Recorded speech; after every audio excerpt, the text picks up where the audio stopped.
5 times you showed up. I know, exactly. Now he showed up, which is great.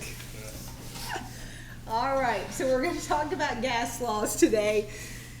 And what's really cool is you all actually know a lot more about gas laws than you think you do, because you have gas and you've been around gas all your life, and if you've had a propane tank, you know a little bit about gas from that. If you've just filled up a gas grill propane tank, you know a little bit about gas laws. But so what we're going to do today is we're going to learn the different gas laws, the named gas laws, and we're going to learn about each named gas law, but then I'm only going to have you use the combined gas law because it includes them all together. So let's just look at the top here just to remind us. Temperature must always be in Kelvin. So if you want to make a note of that, just kind of circle that. You must memorize this if you didn't already in the first time I gave it to you a long time ago. You must memorize that temperature always needs to be in Kelvin. And you just take degrees Celsius plus 273 when you're putting that in Kelvin. I will tell you on your Achieve homework, it may ask you to do 273.15.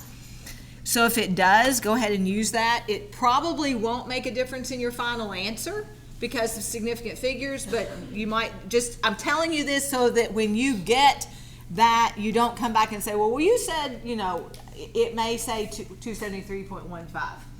The other conversion that you need to know is pressure. 1 atmosphere is 760 millimeter mercury or 760 torr.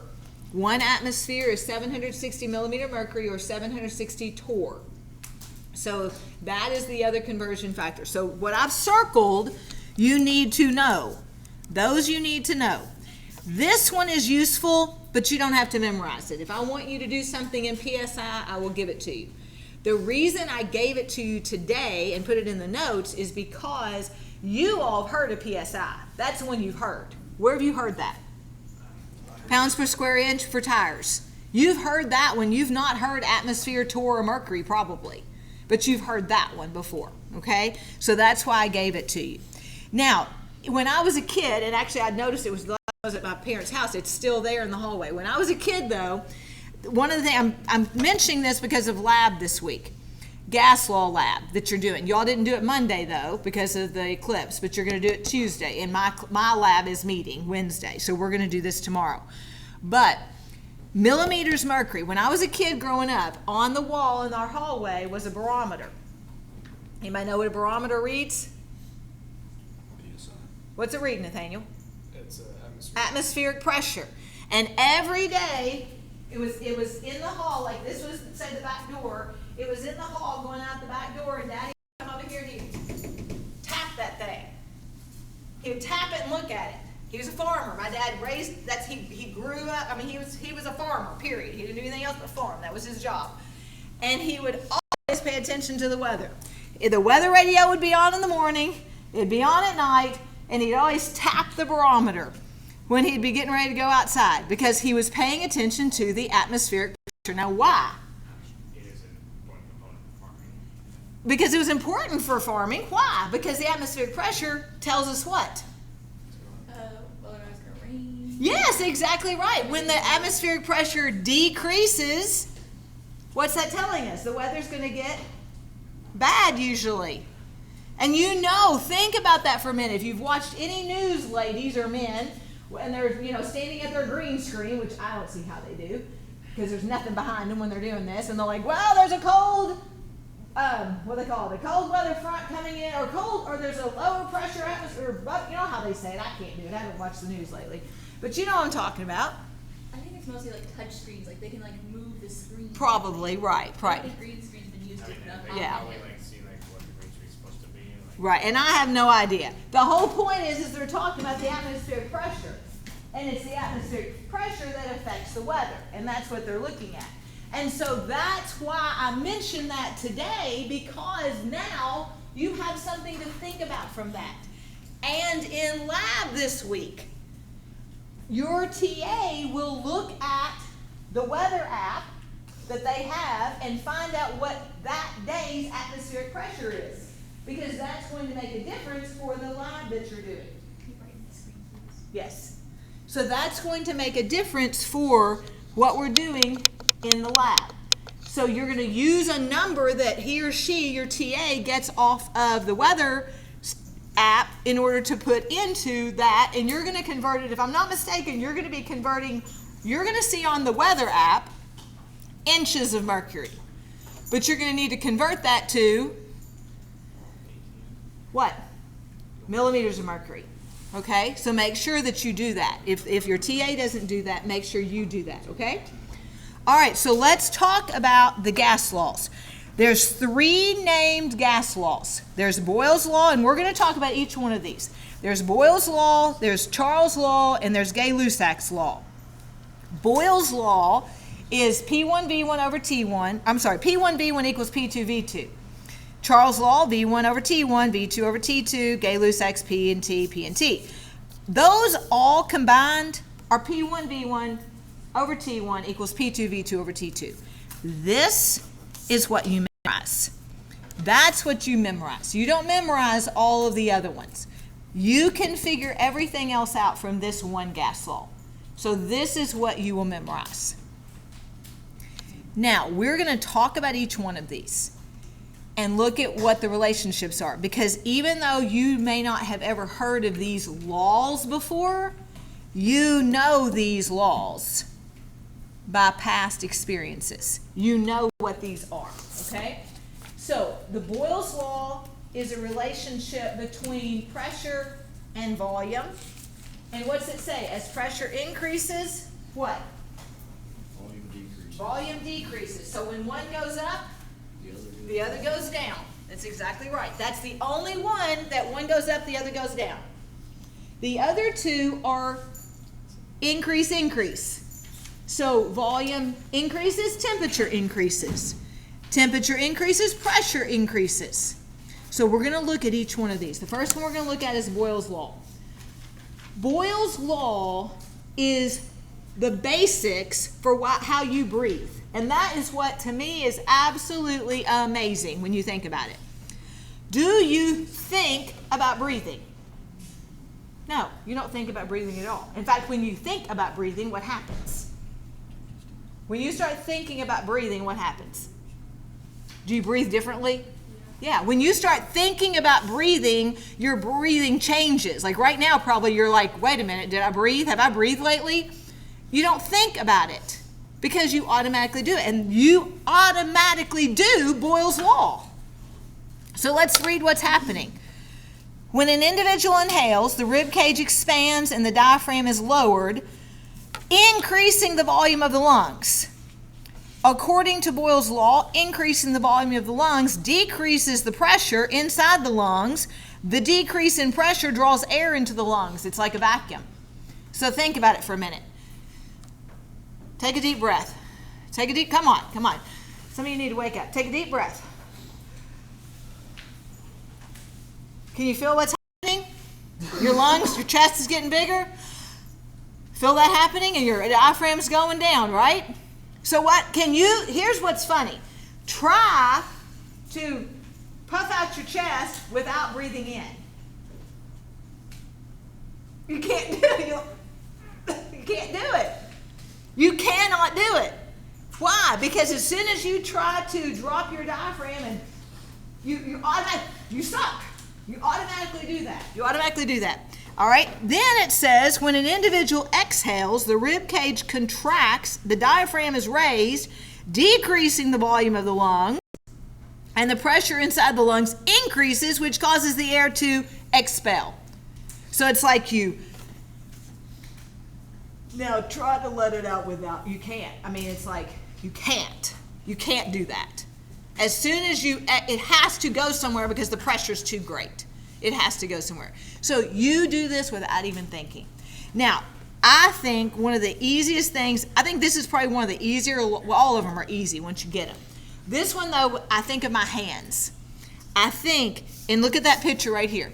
I think if I had a container with a gas in it, and it had, let's just take this one. It had 2 liters. It was a 2-liter container, but it can change volume. And here's the pressure, just minimal pressure. Now think about it. If I'm holding this gas with minimal pressure, Now, what if I increase the pressure? What's going to automatically, I mean, just think about what physically is happening. If I increase the pressure, what's happening to the volume? It's getting smaller, right? I mean, it's like you're pushing it down. You're compressing the gas. You're pushing it down. And that's literally Boyle's law. That's what's happening, okay? All right, Charles' law, and what I've told you here is think Valentine's Day balloons. Increase temperature, increase volume. Now, let me tell you the story of Valentine's Day balloons. Maybe you don't have this memory, but I do. When I was in high school in the 80s, they allowed people to come in with balloons and flowers on Valentine's Day. Did any of you have a high school that happened? Yeah, a lot of high schools now don't let you do that, but some do. Smaller schools typically do. Okay, well, my little school did. And so if you were loved, somebody got you a big old balloon. And you know which ones I'm talking about. Oh, yeah. You know those big Mylar heart-shaped balloons that say, I love you? You know which ones I'm talking about? Those big red ones, silver on one side sometimes, or you know what I mean, right? Those things are like firm, full, man, you're like, man, they're pretty. They're good. Man, it's like, man, I want one of those, you know? That's how you feel. It's like, man, I wish somebody brought me one of those. And you wait, and they call your name. And they say, you get to go to the office because you got one of those balloons. So you go to the office and you get one of your balloons, you get that balloon and you're strutting your stuff, man. And you go outside at Valentine's Day and your nice, big, firm, full balloon starts to do what? It starts to shrivel. And you think, oh, Mama, I want Mama to see my balloon. Yeah, I want Mama to be happy about me having my balloon, you know? It's like you're all excited, but you're sad now because you think your balloon has a hole in it. And it starts to shrivel up and you stuff it in your car. Have you ever tried to carry a helium balloon in your car? It's quite hard. So you're stuffing that thing in your car and you're like, I've just broken it. And then when you get home and you get back in the house, you're in tears at this point, you get back in the house, it looks like it did at school. Why? Why that happened? Why, Lucas? What happened? What happened outside to the balloon? What temperature was it outside on Valentine's Day usually? Cold or hot? Cold. It was cold outside on Valentine's Day. So what happened to the volume? It decreased. When you went back inside, what happened? It warmed up. So did the volume increase? Yeah, the volume increased. And so that's what happened. So when I say think Valentine's Day balloons, you can call him Charles Valentine if you want. It's not his name. But you could think that because then you'll remember, oh, Valentine's Day balloon. Yeah, when it got cold, the volume decreased. When it got warm, the volume increased. Does that make sense? That's Charles' law. You already knew this. You just didn't know what it was called. And then the last one is Gay-Lussac's law. And the Gay-Lussac one says think pressure cooker. Think pressure cooker. It says increase pressure at increased temperature. And what I really should put for today's day and time is think of Instant Pot. What's an Instant Pot? A pressure cooker. What does it do? It puts the pot under pressure so that it can cook food faster because it's increasing the what? Temperature. Well, it increases the pressure, which then in turn increases the temperature. Now, this is another goofy one that is also Gay-Lussac's law, but you may not have known why this was what it was. Have any of you ever had someone in your life when you're boiling water to make spaghetti? Has anybody in your life ever said, leave the lid on the pot? Has anybody ever told you that? Leave the lid on the pot. It will boil faster. And that's the truth. It will boil faster. Why will it boil faster? Well, even though it's not pressurized, does that lid increase the pressure some? Yes. So the water will boil faster. What you may have heard is a watched pot will never boil. You ever heard that? You may have ever heard that saying, a watched pot will never boil? That's why they say that. And like in my family, if the kids, when they were younger and didn't know better, this is one of my things I taught, it's like, don't pull the lid off, quit looking at it, it's going to boil, you'll know. How am I going to know when it's boiling? You'll know when it's boiling. The lid will start jiggling or something. You'll see steam coming out. Quit opening the lid. Every time you open the lid, what are you doing? Decreasing the pressure. And that's why a watched pot will never boil. And that's why they say that, okay? Now, the other thing that this is very relative to that you do know, I hope, how many of you have had the experience, and you might have just had the experience over the weekend, when we had that cold spell, did any of you go out in those mornings it was like 30 degrees outside, did any of you go out and your tire pressure monitor tell you that the tire pressure was low in your car? Yep. Why did it do that? Decrease temperature.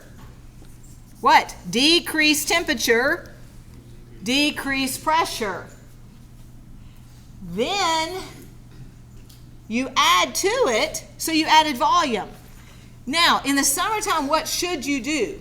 Once it gets like above 70 degrees Fahrenheit or above, night, day, all the time, what should you do? Should you check your tire pressure? And you might need to deflate. What about in the wintertime?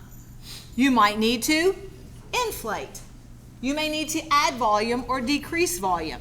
Because what also happens is when you start driving, what happens? What happens as you drive down the road? More pressure. Why?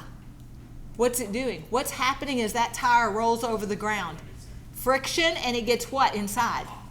Warmer. So what's going to happen when that gas gets warmer? Is it going to increase the pressure?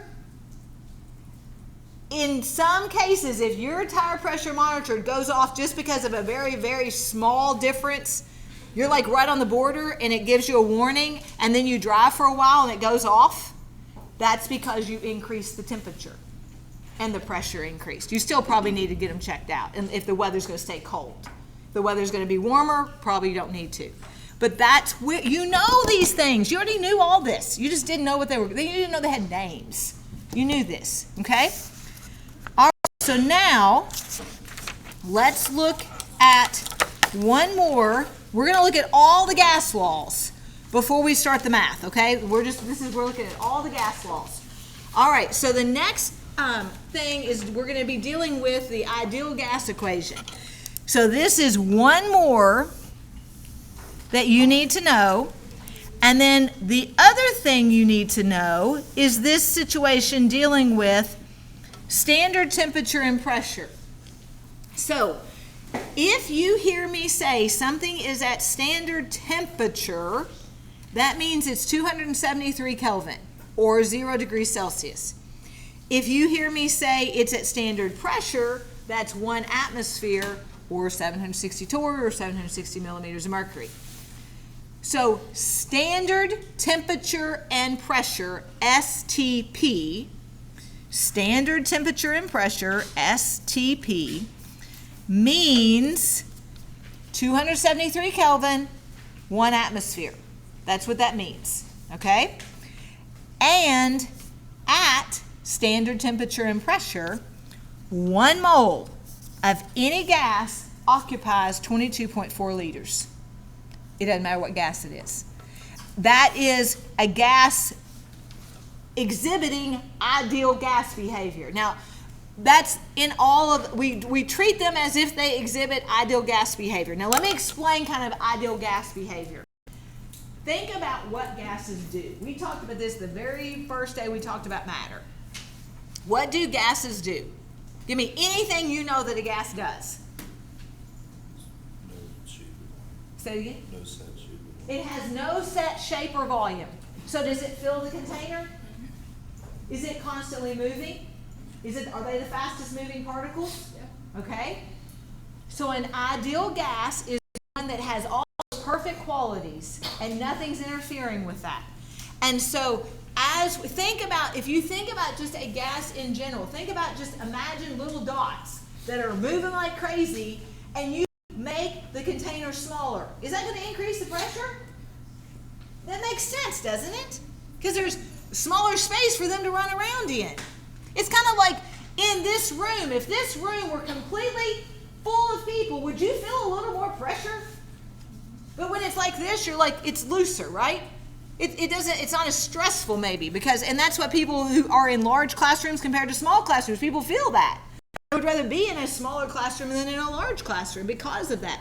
Similar, you're like a gas in that respect.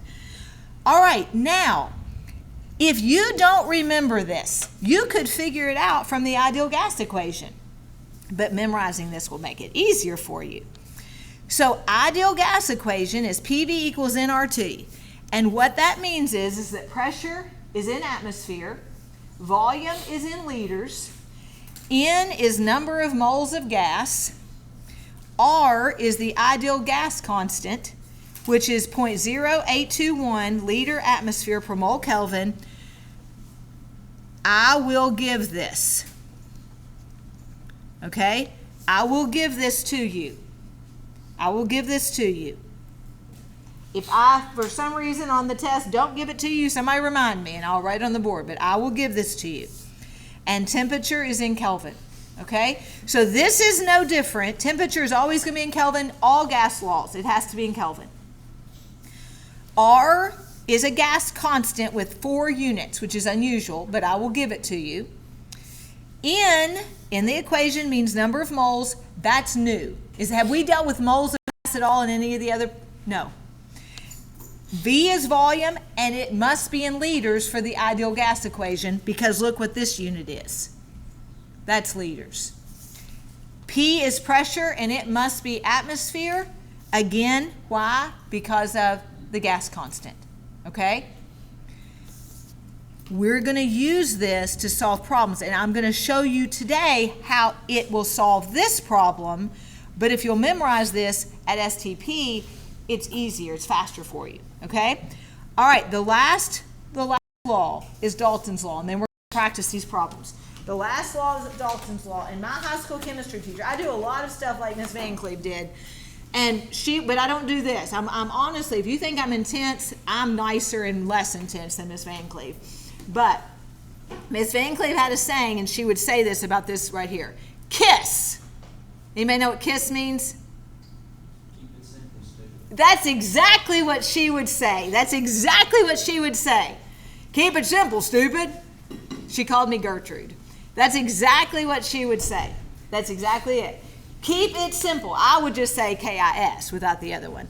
But keep it simple. That's what this is. Keep it simple. So what is it? Dalton's law of partial pressures is the sum of the pressures of the gases in the mixture. It's the sum of the pressures of the gases in the mixture. So if you had, let's just say we have 3 gases in a mixture. Gas A has a pressure of 1 atmosphere. Gas B has a pressure of 1 atmosphere. Gas C has a pressure of 1 atmosphere. What's the total pressure? 3 atmosphere. Does that make sense? Keep it that simple. Okay? That's Dalton's law of partial pressures. Keep it that simple. Keep it that simple. Okay? All right, so those are all the laws. Those are your laws. So now let's take those and figure out how we're going to do them in a problem. Okay? So we have, if a problem says nothing about moles or mass, then you will likely use the combined gas law. P1V1 over T1 equals P2V2 over T2. If a problem does not give an equation, but it does mention moles or mass, then you're going to use the ideal gas equation, which is PV equals nRT. If the problem gives a balanced equation, which I haven't talked about on here, but think about this for a minute. If it gives a balanced equation, then it is a stoichiometry problem. And if it is at STP, then what are you going to use? What? 1 mole equals 22.4 liters at STP. Now, what if you have a balanced equation, but it is not at STP? If it's dealing with moles, then what are you going to have to use? Ideal gas equation. Does that make sense? So I'm going to make a note of that. If a problem gives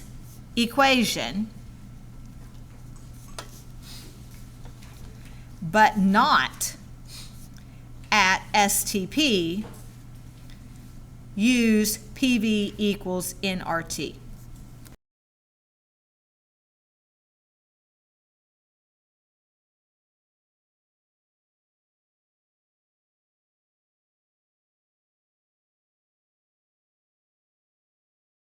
Now that's a lot. By doing all these equations to begin with and looking at problems, I know that's a lot, but this is what it's going to be on a test. They're all going to be mixed together, so that's why I'm doing it this way.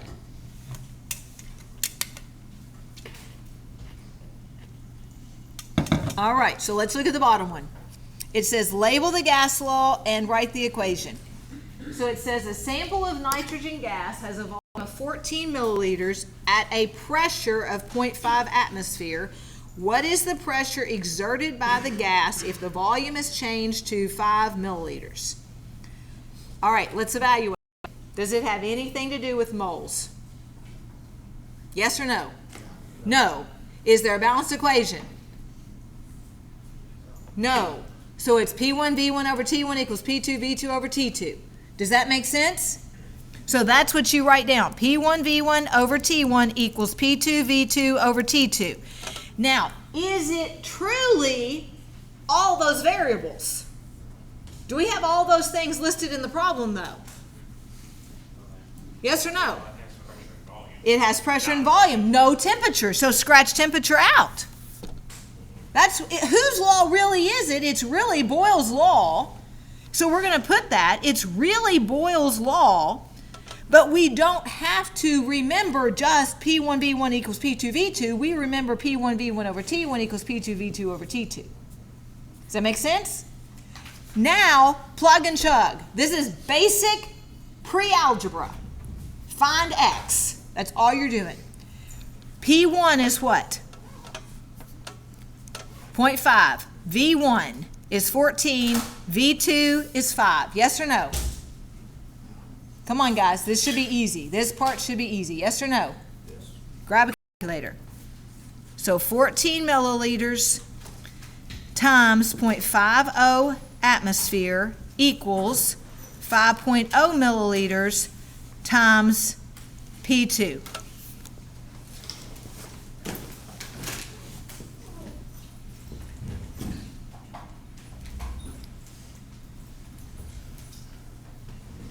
Yes or no? Were these, was the very first page the same notes as that other, the online? No, I just used the ones from the video to get to this.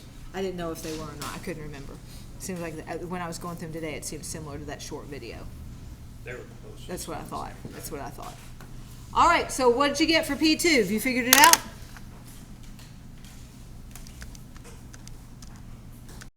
Come on, call it out. What'd you get? I think I plugged it in wrong. Let me do it again. Yep, I plugged it in wrong. You were right. What is it? 1.4 what? ATM, which is atmosphere. Yes or no? Guys, let me ask you a question. Is there any reason you should get these wrong? Why? What can you do? Check yourself. How do you check yourself? You plug it back in. Can you do 0.5 times 14 and do 5 times 1.4? And you're going to get the exact same answer. Folks, do you understand? If you know this, you could literally take all your multiple choices and plug them in. Get off your phone up there. You could do that, okay? There's no reason to miss these. The problem is if you don't know what equation to use, okay? Yes? Also, just to make sure, don't you say the volume has to be in liters? No, that's only when it's PV equals nRT. Only that one. Good question. Good question. Okay? All right, flip the page.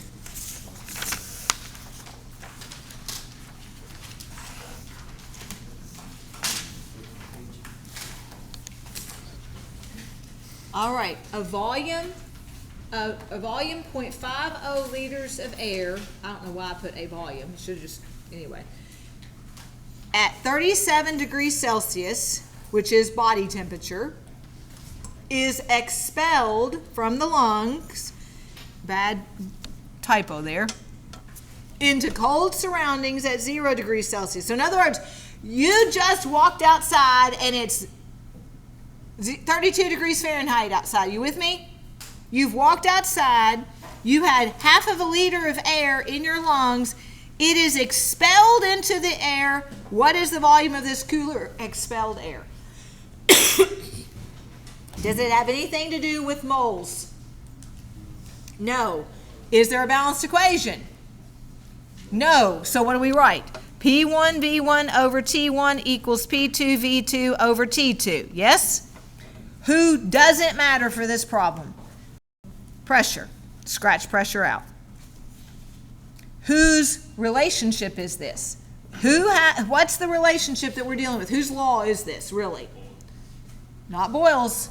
Charles. Valentine's Day balloons? Charles. This is Charles. All right, so plug it in. V1 is what? 0.50 liter. Now, what do you have to do with that temperature? Turn it into Kelvin. You must put it in Kelvin. You must. You must be in Kelvin. Write that at the top of this paper. You must be in Kelvin. Degrees Celsius plus 273 equals Kelvin.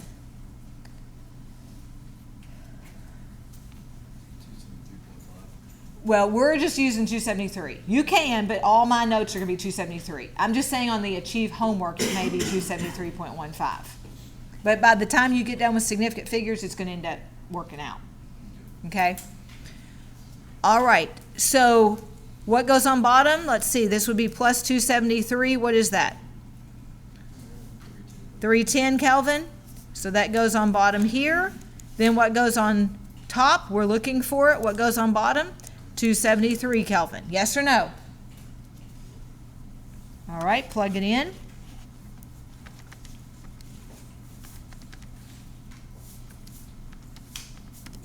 Tell me what you get.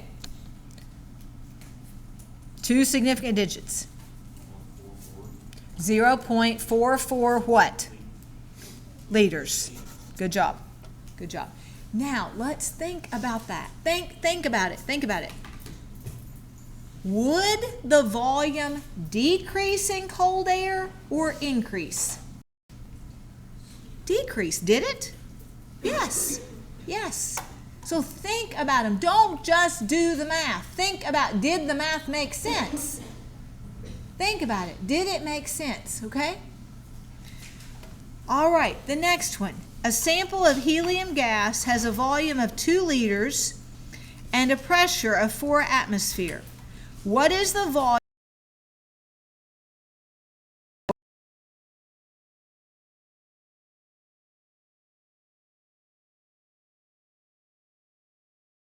It's P1V1 over T1 equals P2V2 over T2. Who are we not dealing with in this problem? Temperature. So scratch it out. Whose law is this? Whose law deals with pressure and volume? Boyle's. So this is a Boyle's law. Okay? All right, there's a problem though before you start plugging and chugging. What's the problem? Two different pressures. What are the two different units for pressure? Atmosphere and millimercury. Now, if you've got some math brain, hopefully you see that 380 millimeter mercury is what? Half of an atmosphere. What is 380 compared to 760? Half. If you don't know that, it's okay. Do the math. So come down here and go 380 millimeter mercury, 1 atmosphere. And you could have put this one into millimeter mercury. It doesn't matter. You could have put 4 into millimeter mercury. I'm just putting them both in atmosphere. This is 760 millimeter mercury, and that's going to give me 0.5 atmosphere. Does that make sense? All right, plug and chug. I'm going to let you plug and chug, and I'm going to wait.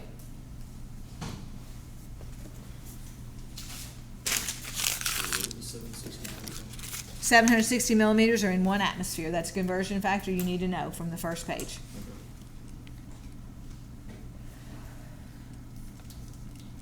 All right, pressure 1 is 4 atmosphere. Volume 1 is 2 liter. Pressure 2 is half of an atmosphere, and we're looking for volume 2. Now let me ask you a question. What should the volume do? If the pressure decreased, what should the volume do? Think about it. Increased pressure, what happened to the volume? Increased pressure, what happened to the volume? Decreased. So if you decrease the pressure, what's going to happen to the volume? So should this number be bigger? See if it is. What's the answer? 16. 16. So 16 what? Liters. Does that make sense? Let me throw out a concept. It's really a math, but it's also a concept.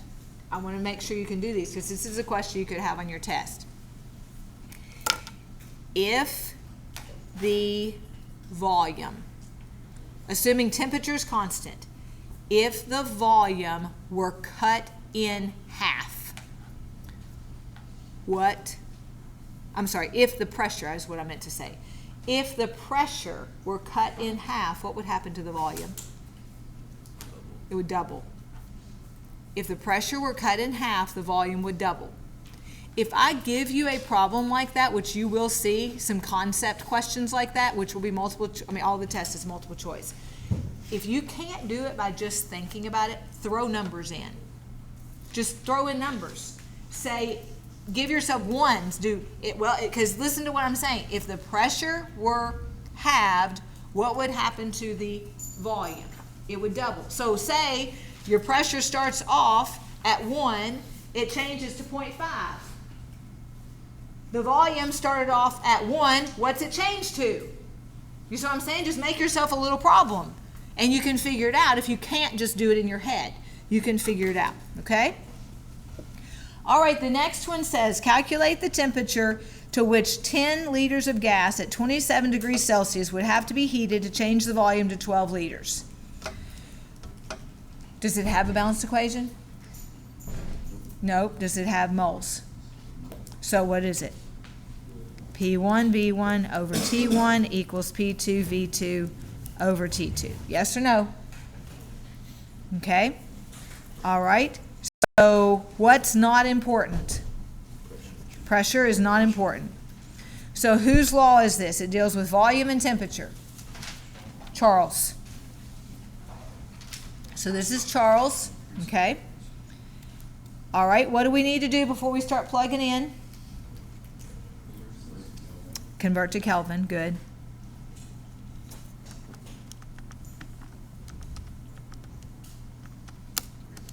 $300. My brain is so not working today. 300 Kelvin.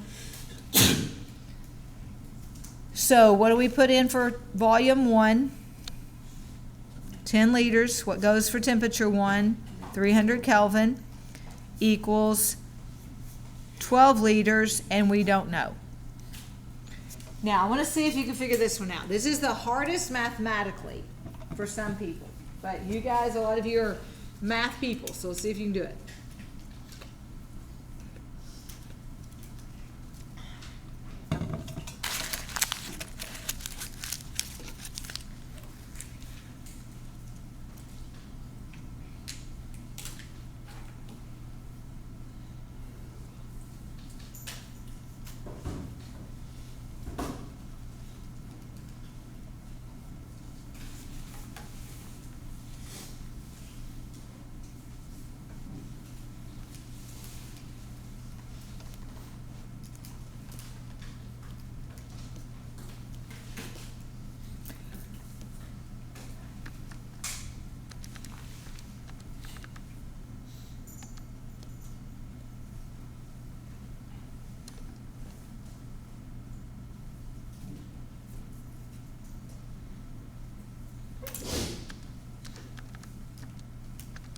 What's the answer?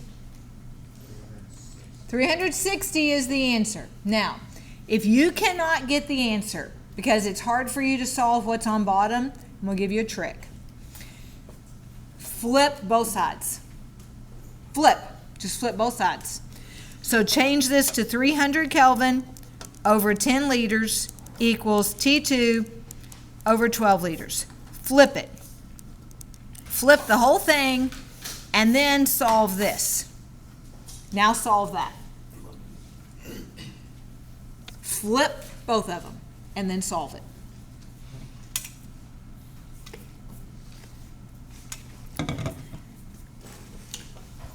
And what do you get? 360, and you do need the decimal, Kelvin. Yes or no? Did you get it? Did everybody get the answer? Okay.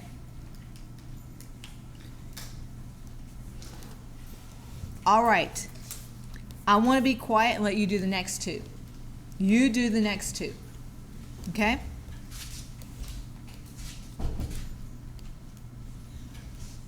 You try them. Do exactly the same format we've been doing. Pick which equation you're going to need, cross out what's not needed if it's not a true combined, and then go from there.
All right, if you're on the first one and you're confused about that 0.5 liters, when you read the question, what is the actual question asking? What is the what? Pressure. It's asking for the pressure. So this volume doesn't matter. The volume is not important. Now, had it given you a second volume, it would be used, but it did not. Now, if you wanted to put 0.5 on each side, you could. And that's why I said it's not important or could list it twice, meaning put it on each side. But it's really not important. It's saying it stays constant. That's what it's telling you. It stays constant.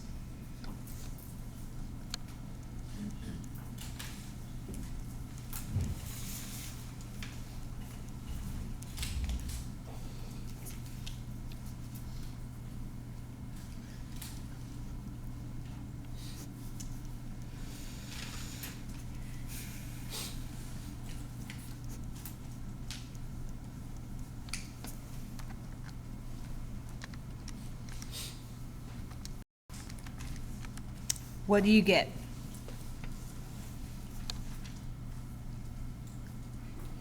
What's your answer for this one?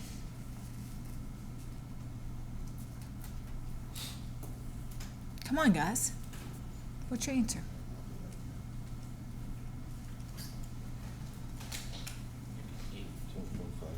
1.59? 1.59. 1.59 atmosphere. Whose law is this? Is this the pressure cooker? Pressure temperature? Gay-Lussac. Gay-Lussac. I'm concerned, not everybody answered me here, even after I did this setup. Do we understand this? All right, I'm going to be quiet and let you do the next one.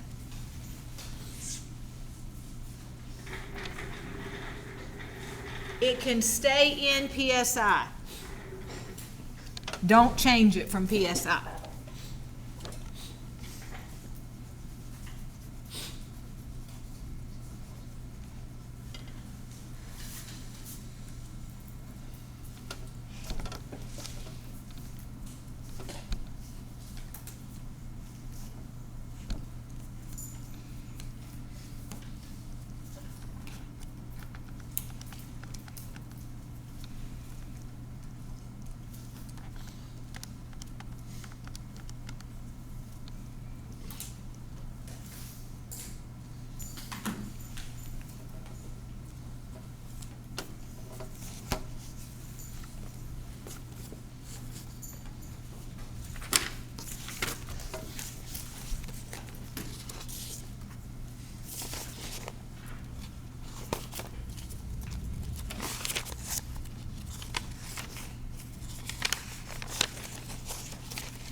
All right, what do you get for the answer?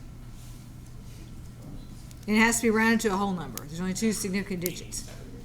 87. Good job. 87 what? PSI. Good job. Yes or no? Does it make sense? I'm curious, do bicycle tires heat up faster than car tires? What do you think? I would think yes, because they're smaller. Exactly, and there's quite a bit of surface area on especially road tires. I would say knobby tires would be less heat buildup than smooth road tires. Yeah. That just made me think about car tires. You all might know the answer to this, but I would bet when your tires get balder, they get hotter faster. Would make sense. You know what I'm talking about? When the knobs wear down more, I bet the tires get hotter faster, but I may be wrong. By the way, with all this rain we're getting this week, if your tires are slick, go find some money, borrow some money, do something, get yourself some new tires. Don't drive on slick tires. It's dangerous. Okay, very dangerous. You know the roundabout here by Western, going to Nashville Road. We had a new truck one time. It wasn't new. It was a used truck, new to us, and I knew the tires needed to be changed. I just didn't know how bad the tires needed to be changed. And I just about did a 180 just driving around the roundabout. That's how slick those tires were. And I immediately went and got new tires. I was like, dude, that scared me to death. I thought I was going to bite the dust there. So anyway, get new tires if you need them. Okay. All right, this one. What is this one? Is it a named gas law? Is it a Boyle, Charles, Gay-Lussac? It's combined. It is the true combined gas law. It is a true combined gas law. Why? How do we know that? Because everything's here. P1, V1 over T1 equals P2, V2 over T2.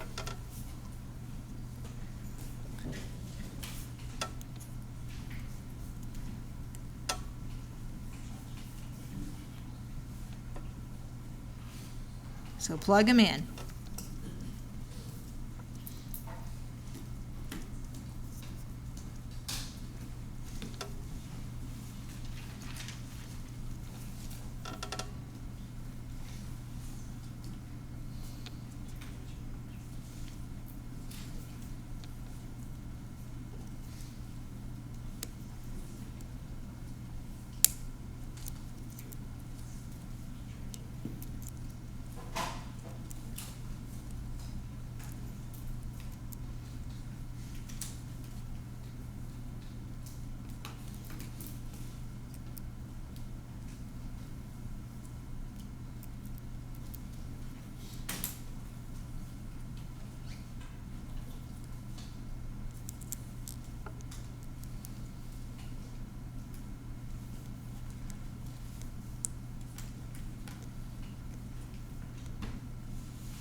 What do you get? 293 millimeter mercury. Now, I'm going to write that number down, and then let's talk about how you did it. If some of you are confused how to do this, and I'm going to tell you something, I'm old school math. I did not learn math like some of you learned math. So I'm going to show you my way of doing this, okay? Some of you say cross multiply, and in essence, that's what I do. I just don't do I don't call it that, nor do I do everything. I don't do as much work as you do if you cross multiply, okay? My rule is what you do to one side, you do to the other. And to get rid of something, you do the opposite of what's happening to it. So what's happening to, you have to get P2. That's your goal. What's happening?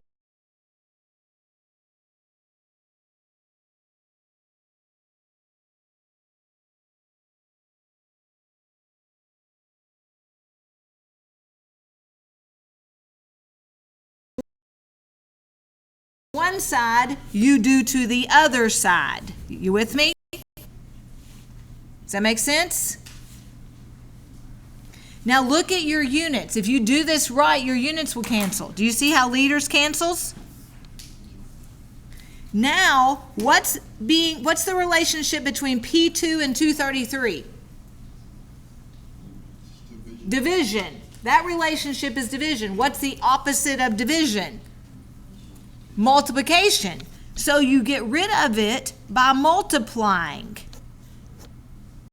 What you do to one side, you do to the other.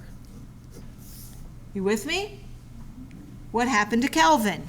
Kelvin unit cancels, yes? What's the unit that's left? What's left? Millimeters mercury. Does that make sense? So now we can take 233 times 750. We don't need to worry about the 1. And just like in dimensional analysis, what have I always told you to do if it's on the bottom? Divide, divide, divide, divide, divide. So it's divided by 2, divided by 298.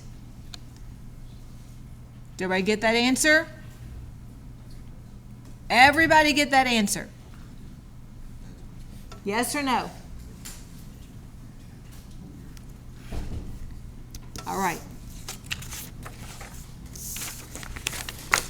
Then you do this one.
Be careful on this one. There's a unit issue. Do you see it? What's the unit issue? Milliliters and, do you see that? Liters and milliliters. Did you see that? Make sure that you pay attention, okay? Milliliters and liters. So if you need to do a little side problem, then do a little side problem. So 125 milliliters, 10 to the third milliliters equals 1 liter. Or you could have put this one in milliliters. It doesn't matter, just get them in the same unit.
Do you remember what I told you to do? If you can't figure it out otherwise, what do?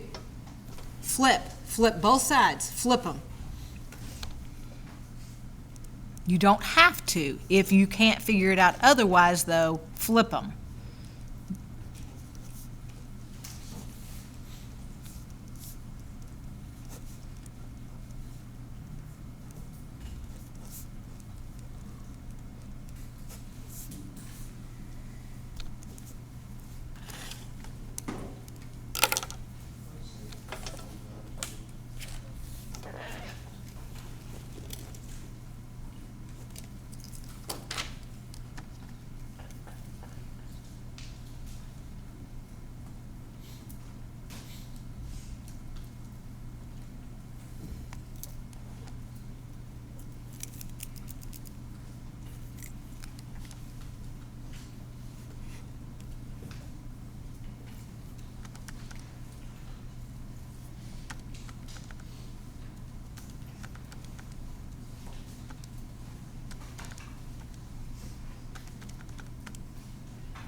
And also remember, before you call out with your answer, what can you do to make sure you're right? Plug it back in. Okay? So you don't call out your answer. I want everybody to get the right answer before I tell you what the answer is. Plug it back in.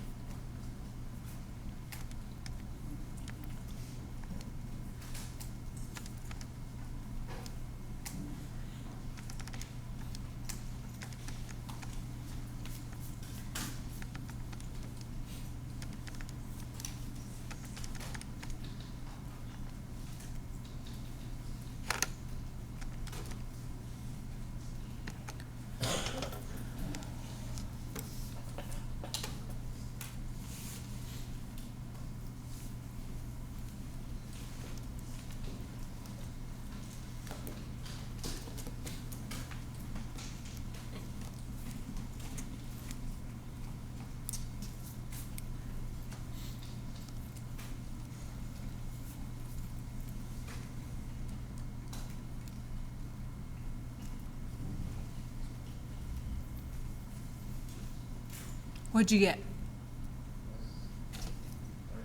30? I don't think so. Did you get 30? 739. Is that what you said? 739? What'd you say? No, I know you. What'd you say? 30? Do it again. Did you plug it in? And you got the did you put that here and do the division? Are you dividing? So 298 divided by 200 divided by 1.128. Divide. If it's on bottom, you divide. If it's on bottom, you divide. So 298 divided by 200 divided by 0.125. Let's talk about how to do it. What is happening to 100 compared to T2? What's this function? Division. What's the opposite of division? So what do we do? On this side, what do we do? To get rid of 100, what do we do? Multiply by 100, and I'm doing it in pencil so you can see the difference in color compared to what was there originally. What I do to one side, I do to the other side. This is for those of you that don't know how to do it. If you don't get the right answer, doing it your way, do it my way. Does that make sense? So, millimeter mercury cancels. Yes or no? Now, what do we do to 0.62 liters to get rid of it? What do we do? What's being done to it? Division. So what do we do to get rid of it? Multiply. So 0.62 liters gets rid of it on this side. Multiply 0.62 liters on this side. Units, again, liters cancel. What's your unit going to be left with? Kelvin. Now plug it all in.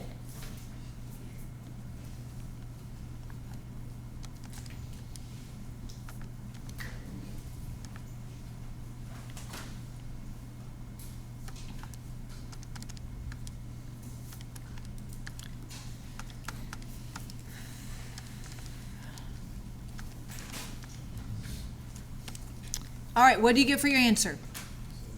739. Did you get 739 that time? Okay. How come? Let's look at this. 739 Kelvin is the answer. Tell me how you plugged it in. Did you do exactly this? Do you have this on your paper? 98 No, buddy. Where's 200?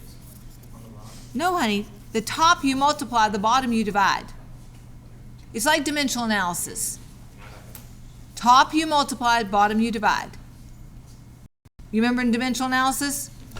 All the numbers at the top, what do I say to do to them? Multiply. Bottom divide.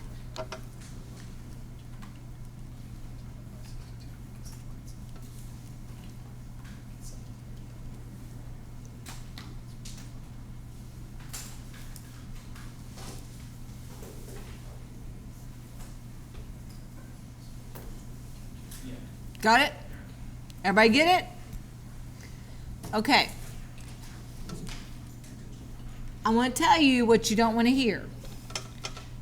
But I think some of you did this for the last test because some of your grades were improved. You have to practice this. Some of you need more practice than others, okay? My strong suggestion, I'm not going to do any more today because I've overloaded some of you with math. My strong suggestion for you is to redo every one of the ones we've done. Redo them. Also, there's already practice on Blackboard. Extra practice. Your homework's been opened. You need to do extra practice. We will start with this one, which is a PV equals RT, on Thursday. Okay? But you practice and redo these and be confident in doing these. Okay? I did. I opened all homeworks for the rest of the semester. I was pre-planning last week before I even knew what was going to happen.